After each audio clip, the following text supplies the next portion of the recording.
Hey Facebook, I'm back from my 30-day social media break and I wanted to give you guys a quick video update on what I have going on.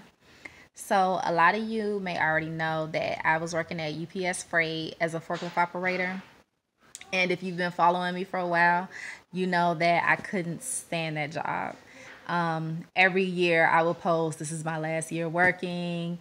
This job isn't for me. I'm worth more than this, blah, blah, blah, blah. Make a long story short, in last year in October, we were going through renegotiation on our contract. And so what happened was they ended up laying off a lot of the workers, starting from the bottom.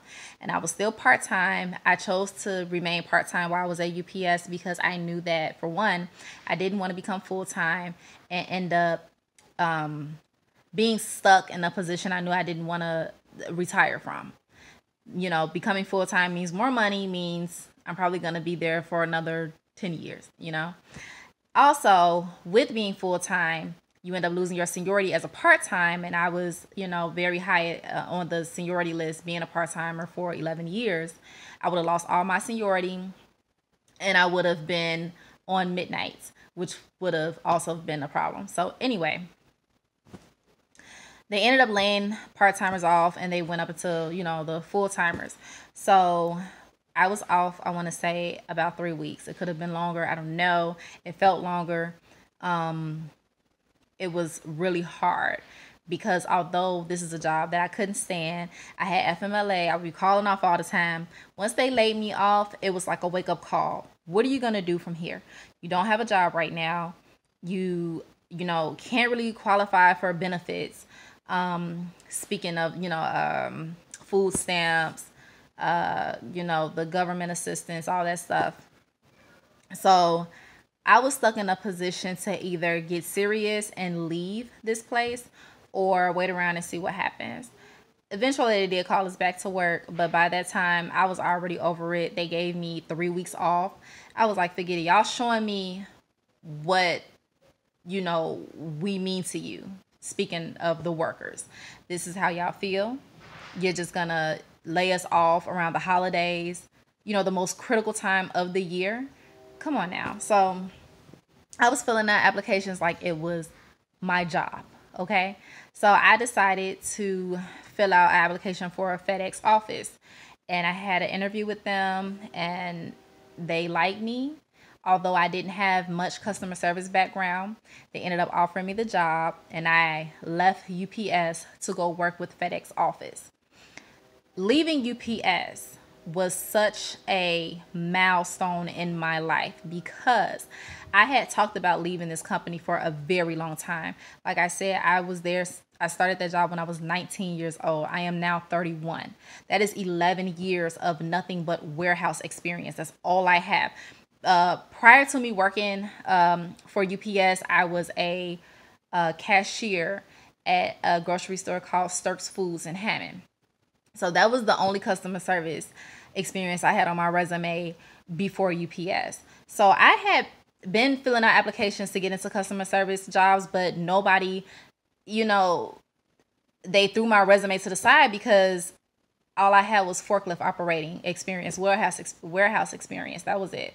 So the fact that FedEx gave me that chance was a blessing. And, I am so grateful that I was able to take that leap of faith and leave UPS behind and go into this new environment, this new field that I pretty much knew nothing about. I just knew that I wanted to work with people.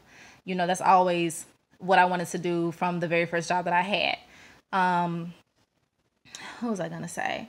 I took a huge pay cut when I left UPS. I'm not going to say how much, but that's how I know that I was dedicated and I was ready to make this move. I'm ready for this new journey in life. Like I've been saying, if you're not happy in a position you're in, you are not stuck. Leave, get out. You don't have to go to work and be miserable every single day. You just don't. So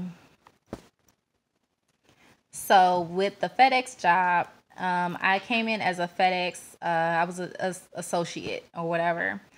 And there was some miscommunication with them. They pretty much had me training in Bolingbrook, Illinois, and I'm in Indiana. Bolingbrook is about 50 minutes away from my home, something like that. And they didn't explain that to me before I quit my job and accepted this position. So when I got into FedEx, I'm like, okay, nobody told me this.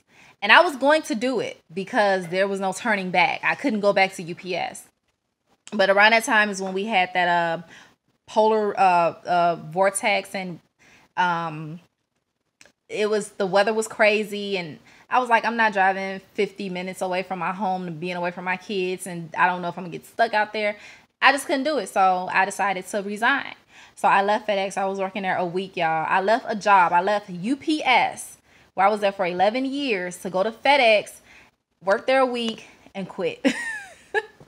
So now this is when the depression starts.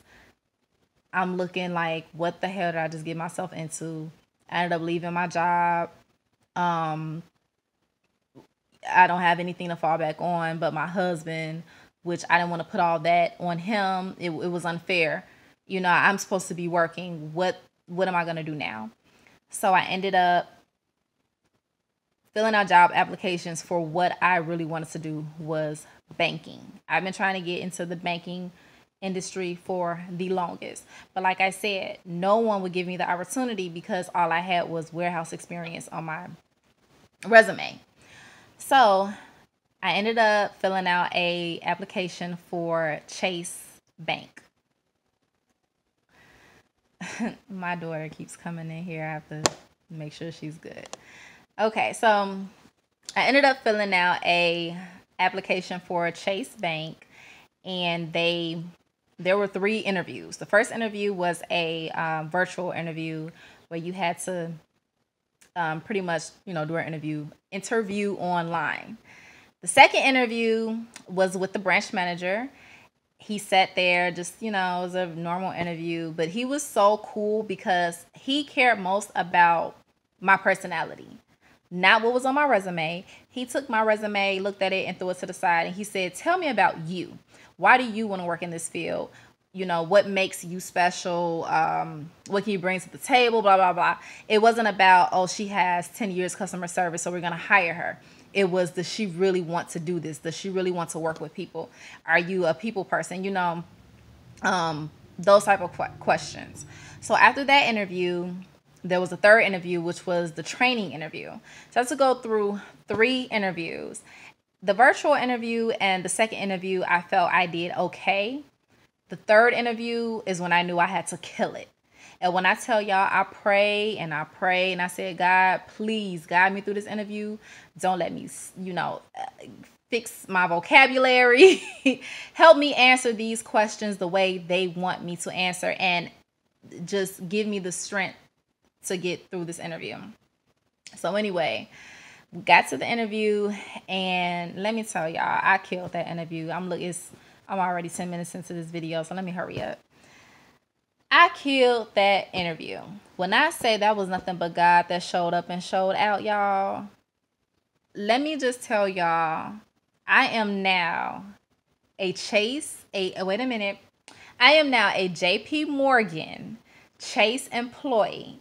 And it is all through the grace of God, y'all, because I went from being a forklift operator, driving a forklift in a dirty ass warehouse, wearing steel toe boots, okay, having no customer service background, to landing a job with a bank with no customer service experience. I still get my Sundays off. I still work mornings, and I'll come through the door with 3 weeks vacation. I was at UPS for 11 years and I didn't get no damn 3 weeks, nothing, okay? I got 3 weeks FMLA. That's what I got. So this is my testimony. This is nothing but God. I took that leap of faith, and this is where I'm at right now, right where I want to be. So I just wanted to do this quick. I said it was quick, but it's 10 minutes. If y'all watched it, thank you. I just wanted to let y'all know what I had going on. I am so happy. I am so blessed. I am so, so blessed, y'all. So yeah, that's it. See y'all.